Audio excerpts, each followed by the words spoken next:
Nous venons de voir que l'engagement, ça a plusieurs sens.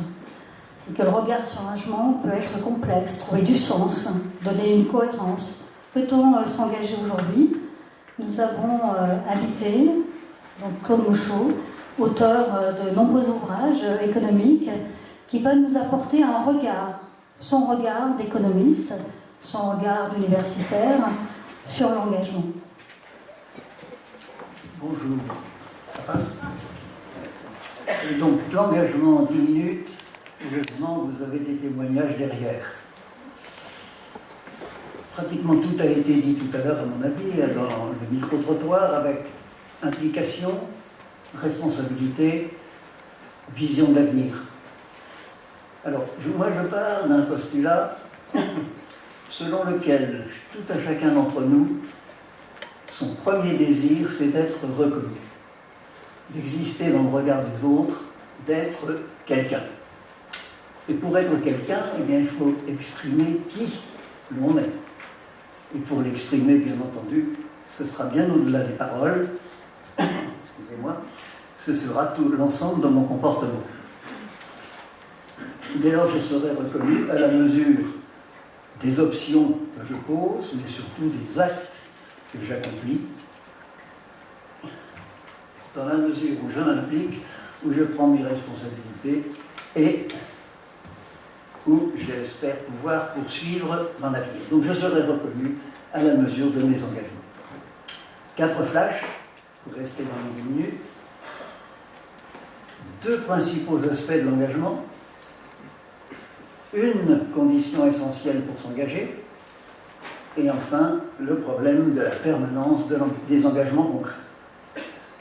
Donc, premier type d'engagement, on peut dire l'engagement comme conduite.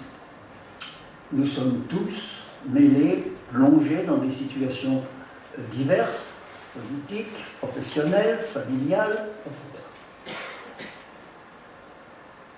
Et la conduite d'engagement consiste à se considérer responsable de l'évolution de ces situations.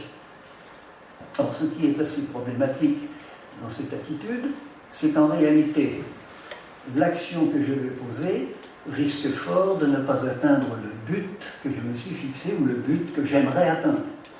Et tout simplement parce que cette situation est l'objet, enfin, dans cette situation, il y a tous les autres dont les buts visés ne sont pas les miens, et au total, il se passera autre chose que ce que moi je désirais, la plupart du temps. Dès lors, on se rend, dans cette attitude, on se rend responsable d'une situation dont l'évolution ne dépend pas que de moi, et même souvent dépend très peu de moi.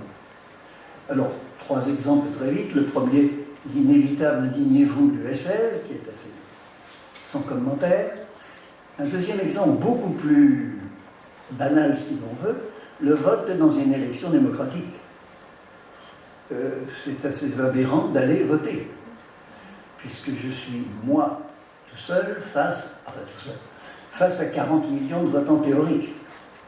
Les économistes qui sont, en principe, férus d'efficacité parlent d'ailleurs du paradoxe du vote. Tout votant est quelqu'un qui s'engage et qui considère qu'il a à dire quelque chose sur la situation. Troisième exemple, évidemment, toutes les attitudes des personnels de toutes les entreprises, de toutes les associations, de toutes les administrations qui s'impliquent. L'engagement comme acte de décision. Là, c'est la personne elle-même qui est l'objet et le sujet de la décision. Je me engage. Alors, ce niveau l'engagement peut être à plusieurs niveaux. Il y a évidemment l'engagement dans un parti politique, où on assume les choix, les stratégies, les objectifs du parti, avec en plus, selon l'idéologie au sens positif du terme, plus l'idéologie du parti est forte, plus mon engagement est fort. On peut s'engager aussi pour une valeur, la justice. On peut s'engager dans un métier d'art. Un des micro-trottoirs à parler de vocation, c'est exactement cela. Vocation d'artiste, vocation d'enseignant. Et puis bien évidemment, ça a été beaucoup dit aussi, on peut s'engager vis-à-vis d'une autre personne, on y reviendra. Mais là, c'est plus... Alors, je pense que la frontière entre engagement comme conduite et engagement acte de décision n'est pas fermée. Mais enfin, il y a quand même, me semble-t-il, des petites différences. Les fondements de l'engagement. Alors, pour le dire autrement, quelle est la condition de l'engagement? Alors moi j'en ai une, il y en a un certain nombre qui me connaissent, qui ne sont pas surpris, que j'appelle la foi en soi. Et qui n'est pas la confiance en soi. La confiance en soi pour moi est de l'ordre du paraître, qui peut aller jusqu'à la vanité ou au narcissisme, alors que la foi en soi est de l'ordre de l'être.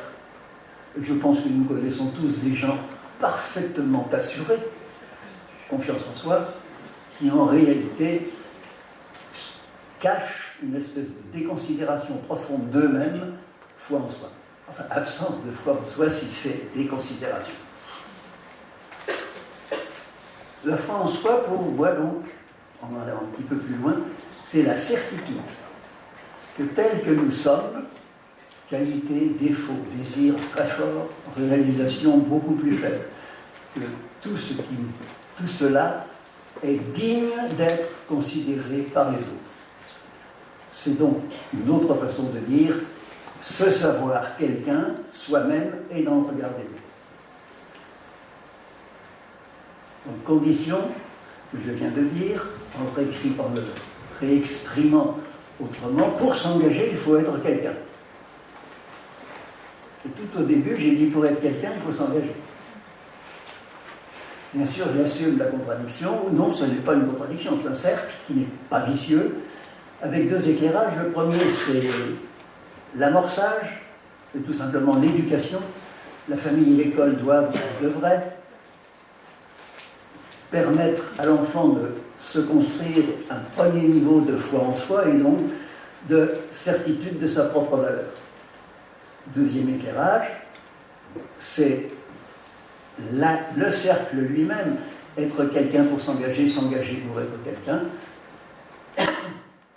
C'est ce cercle qui me permet d'aller vers mon être, comme le disent toutes les sagesses, puisque nous ne l'atteignons jamais. Quatrième flash, les engagements concrets dans la durée.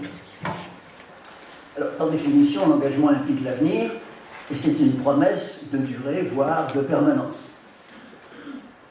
Alors, il semble pourtant que certains, et beaucoup disent les jeunes, je n'admets pas bien ça, il y a des jeunes et puis il y en a d'autres, mais il semble que pour certains, il y a une espèce de refus de la promesse, puisque un premier choix ferme les choix ultérieurs.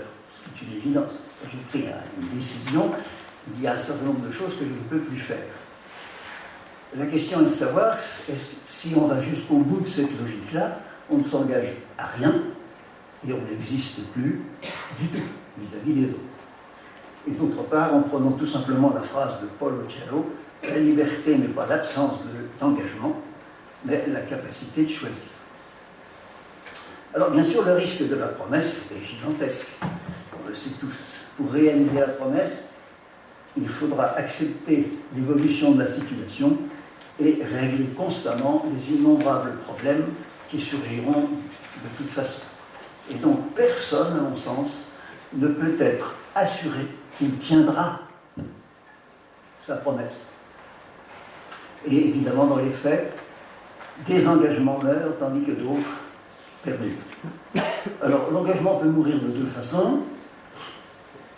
La première consiste à maintenir la relation alors que l'engagement n'a plus de contenu.